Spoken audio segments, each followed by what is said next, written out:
अस्सलाम वालेकुम। मैं हूं आपका होस्ट, आपका दोस्त अलन खान खोसो, हाजिर एक नई वीडियो के साथ। जैसा कि आपको पता है कि मेरे मुसलसल लेक्चर माशाल्लाह अच्छे जा रहे हैं, तो आज हमने अपना एक और टॉपिक पकड़ा है जिसका नाम है ईस्ट इंडिया कंपनी। बेसिकली हम पाकिस्तान की हिस्ट्री को तो पढ़ते हैं, लेकिन कौन सी हिस्ट्री, जो करंट हिस्ट्री पढ़ते हैं सिर्फ, लेकिन हम उसकी जो बैक हिस्ट्री है उसको भी हमें थोड़ा टच में रखना है।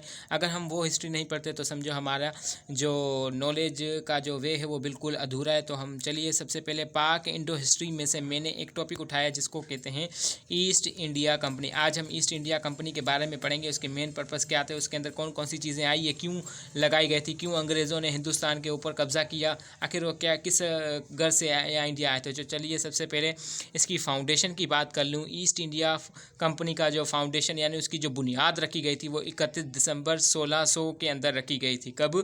31 दिसंबर 1600 की इसकी बुनियाद रखी गई थी।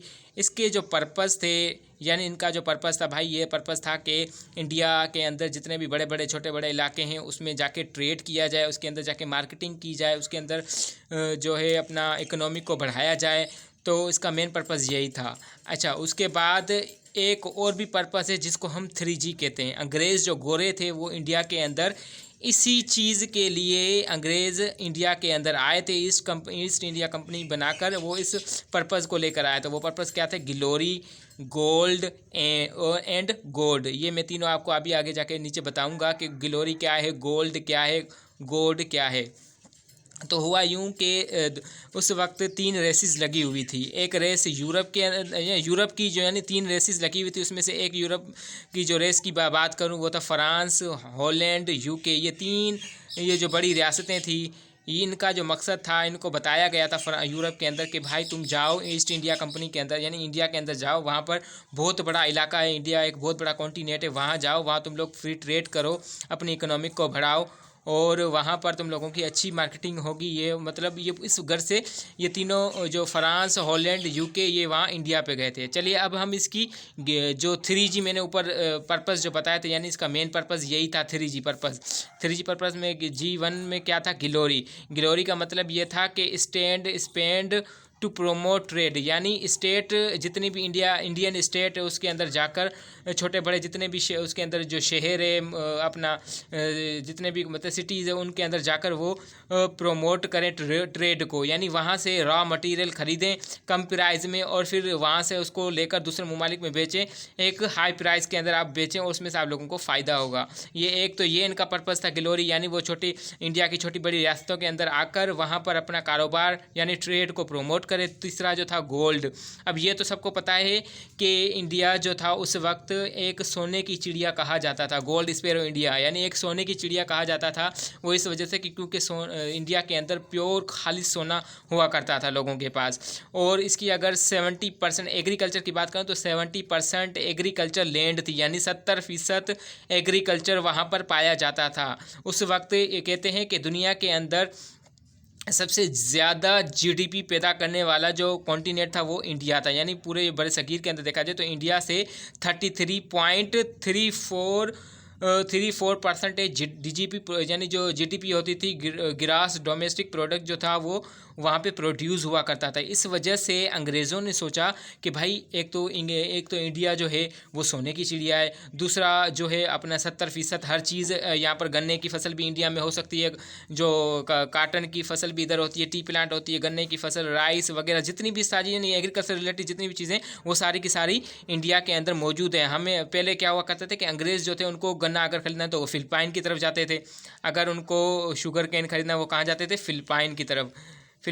फिर अगर उनको कोई राइस खरीदने होते तो वो चाइना की तरफ जाते थे। इसी तरीके से मुख्तलिफ ममालिक यानी मुख्तलिफ चीज़ों के लिए मुख्तलिफ ममालिक का रुख करते थे। लेकिन जब इनको को पता चला कि 70% एग्रीकल्चर लैंड इंडिया के अंदर मौजूद है, इंडिया के अंदर तो भाई सारी चीज़ें मिलती है और ऊपर से बात यहाँ पर सोना चांदी सब कुछ है, ज़मीनें फसलें वगैरह सारी कुछ यहाँ पर मिलती है। तो उन्होंने क्या करा कि अपना आके यहाँ पर उन्होंने ट्रेड करना शुरू कर दी। यहाँ से कम मटेरियल यानी रॉ मटेरियल यहाँ से खरीदते और फिर दूसरे ममालिक में उसको बेचते तो उनको फ़ायदा होता।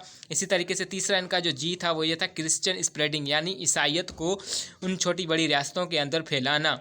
यानी ये गोरे जो थे, अंग्रेज़ थे, वो इस 3 चीज़ों के लिए आए थे। सबसे पहली चीज़ गिलोरी, यानी अपना ट्रेड, जो अपना ट्रेड है वो इकोनॉमिक यानी ट्रेड उसको छोटी बड़ी रियासतों, इंडिया की छोटी बड़ी रियासतों में फैलाया जाए। दूसरा ये था कि इंडिया के अंदर सोना वगैरह बहुत है और उसकी लैंड, अगर एग्रीकल्चर के अगर देखा जाए तो ये बहुत चीज़ें इसके अंदर पाई जाती है। क्रिश्चियन यानी ईसाईयत को भी हमें फैलाना है।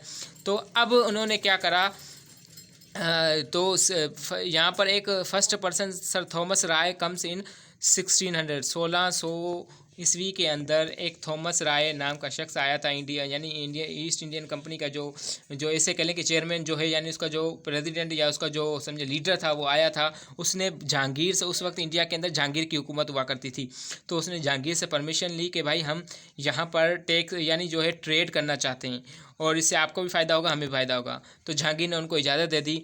अब वो गोरे क्या चाहते थे कि हम यहाँ पर ट्रेड करेंगे एक लो टैक्स के अंदर, यानी एक कम प्राइस के अंदर, हम कम रॉ मटेरियल के अंदर चीज़ें खरीदेंगे, फिर बाहर जाके उनको बेचेंगे, तो वो उससे हमें 2 पैसे ऊपर ज़्यादा मिलेंगे, ये हमें फ़ायदा होगा। इसी तरीके से जहांगीर ने उनको इजाज़त दे दी। अब इंडिया ने फिर 1757 के बाद फुल जो गवर्नमेंट थी, फुल कब्ज़ा जो था वो ब्रिटिश का किस पे आ गया था, इंडिया के ऊपर फुल अंग्रेज़ों का कब्ज़ा हो चुका था। फिर इसी वजह से अंग्रेज़ों ने सोचा भाई इससे हम ट्रेड करें, इससे कम पैसों से हमारा जहां नहीं चल रहा, तो हम क्या करते हैं कि इस पर कब्ज़ा कर लेते हैं पूरे इंडिया के ऊपर।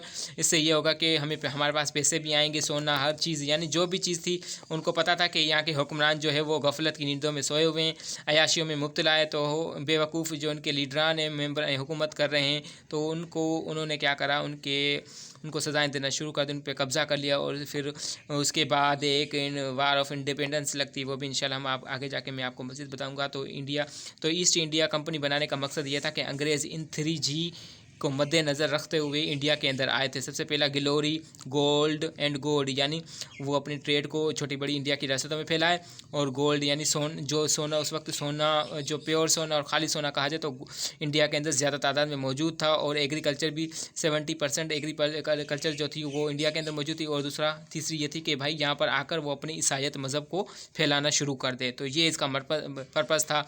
आई होप आपको ये समझ में आ गई होगी वीडियो, और अगर कोई चीज़ समझ में ना आए तो आप लोग मुझसे कमेंट बॉक्स पूछ लिया करिएगा। शुक्रिया, जज़ाकल्लाह, खुश रहें।